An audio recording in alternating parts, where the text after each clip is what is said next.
tutorial, we're going to teach you how to change a contact in a ticket.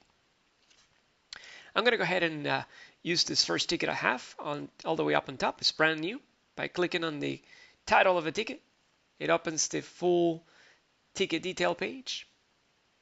And by quickly reading the message, John Palermo is one of our co-workers. He is requesting for us to send a feature list to Ann Vittorio. And he was kind enough to include the email address for Ann as well. So, okay. She's also asking to please respond to her. I'm going to go ahead and grab Ann's email address, copy that, and now go all the way up to the top right corner where I can see more actions. And from there, I can choose change contact. That's it. That's simple. Now, in this window, I can look up for an existing client. And if the client doesn't have a profile in HappyFox, look at the instructions. You can just hit enter to create a brand new contact right on the fly. So I'm going to do that.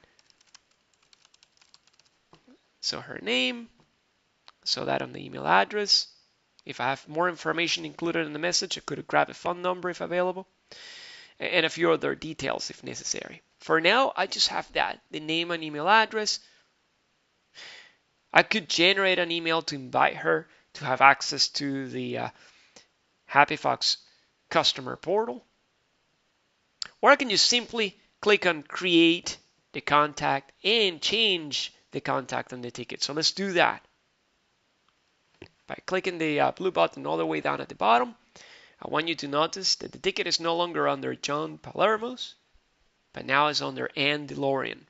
And also notice the actual audit trail. There is a new event that just recorded the action where I made the contact change. So at any given time, when you're making this type of edits in tickets, you always get to see that through the history. Okay, so now I'm ready to respond to Ann. I'm going to go all the way down to the reply button. And why not? I'm going to use a can action to make it easier. I happen to have one ready for a feature list. Look at that. It automatically added my response. It changed the status on my ticket so I don't have to worry about it. Or I could always, obviously, change it manually. But that's it.